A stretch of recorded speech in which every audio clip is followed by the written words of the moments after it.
siguiente libro, muchachos, que vamos a leer se llama Conspiraciones Magastur, de Albeiro Echavarría. Este es un autor colombiano, nacido en Bello, que ha escrito miles de novelas infantiles y sobre todo es gran crítico porque es periodista. Entonces iniciamos. Camila, por favor. Al comienzo fue un simple rumor al que poco le dieron importancia. De hecho, si no hubiera sido por su misteriosa desaparición, la historia de Jaspín habría pasado tan inadvertida como el ocasional vuelo de un turpial bajo del enmarañado cielo de la Manigua. Hasta ahí. Para sus parientes, si es que los tenían, o para sus conocidos, que tanto lo despreciaban, Jaspín era todo en la vida menos un puercoespín digno de merecer siquiera un renglón en la esplendorosa historia de Magastur.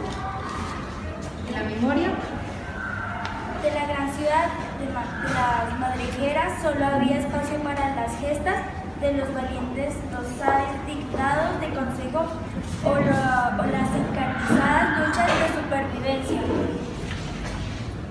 Jaspín era muy conocido en el sector Moscada, pero no justamente por sus acciones heroicas. Dueño de un hashak o inclinato, como se le conoce en el mundo de las personas. Había amasado una fortuna inviolable. Tanto así que entre sus propiedades figuraba una trituradora de brotes, que era administrada por un pariente lejano. Su carácter, tan poco dirigible como la miel de la sábila, le había granjeado más de un enemigo. Nadie la perdona, que llenará sus arcas con el corto de los puercoespines. Hasta ahí. Sus inquilinos decían que su corazón estaba dentro de una coraza de púas de hierro. La verdad se fue creando en la superficie como la nata en una taza de leche. Solo cuando el hecho se reposó y los murmullos se apaciguaron, se decantó la naturaleza de lo acontecido. De otra manera habría sido imposible en los días que siguieron a su inesperada ausencia que alguien hubiera tenido el menor interés de indagar por la suerte del susodicho puercoespín. Tuvieron que pasar varios días para que en el caso llamaran la atención de Wenceslao Cobos, el más acucioso reportero del periódico El Espíritu. Por lo que, justamente en el periódico se pudo averiguar que Jaspín no perdonaba a sus inquilinos ni un solo día de mora. Todas las tardes, después de hartarse de comer rizomas, en el antejardín de su madriguera salía con paso lento y mirada desconfiada a reclamar la renta que le generaba la herencia familiar. Es decir, cuando leemos en público, leemos vocalizadamente, pausadamente y sobre todo leemos lo que entendemos. Si nos equivocamos, continuemos. La historia de Jaspín, un puercoespino bastante avaro que cobraba y no perdonaba la renta de sus inquilinos. Un día desapareció. Y continuando con la historia de Magastur y el puercoespín Jaspín. Si algún inquilino no estaba preparado, es decir, no tenía listo 15 bulbos o su equivalente en tubérculos, había de abandonar el hashak, o sea, el inquilinato. Asumía una actitud fría y calculadora que no dejaba espacio para las súplicas. Contrario a su jefe, también tenía una mirada dulce.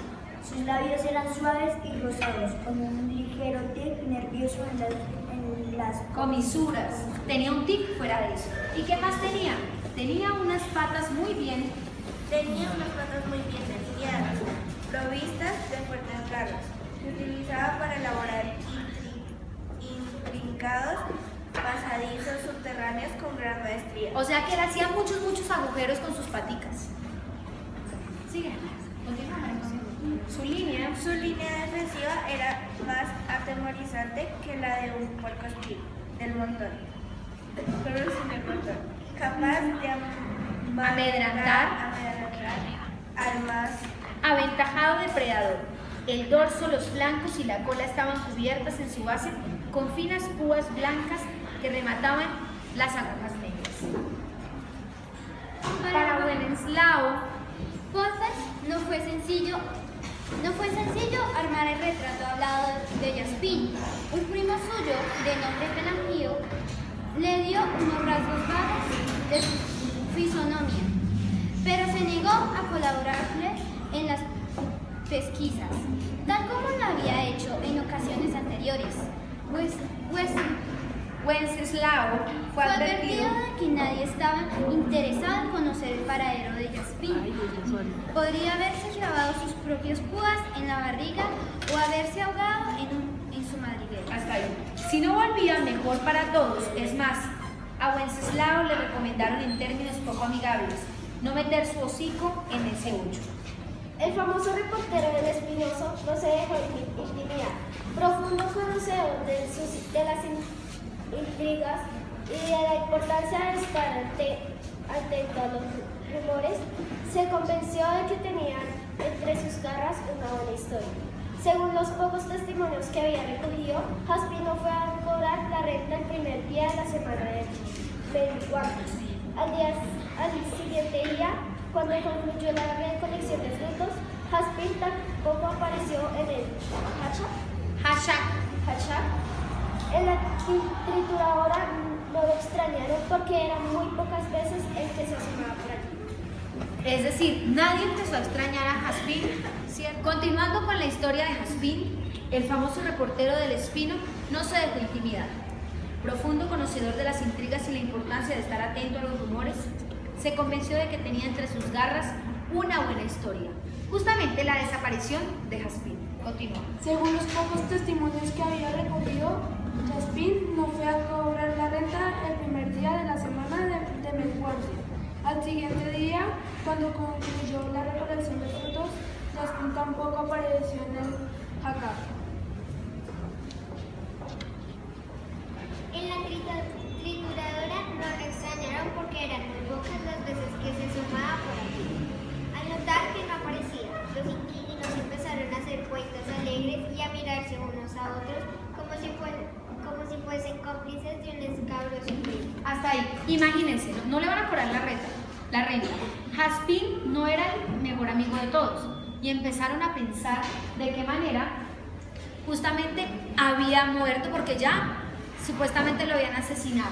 Continúa, David. Lo primero que empezó Wenceslao fue que Jaspín se había aventurado a dar un vistazo en las afueras de la ciudad con tal mala suerte que había caído en poder del chacalán filistino y sus pandillas de fieras Hambrientas. O sea que pensaron en que podía haber ha sido agarrado justamente por esta pandilla liderada por el Chacal.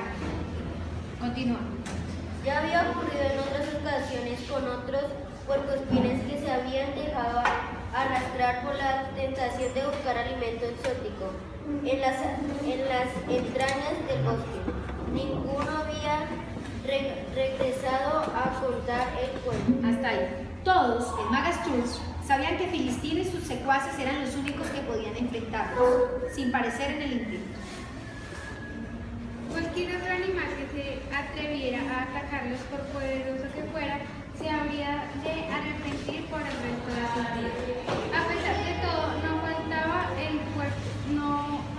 puercoespín que se dejara llevar por los arrebatos de su instinto y terminara su vida entre las pavorosas mandíbulas de su peor enemigo.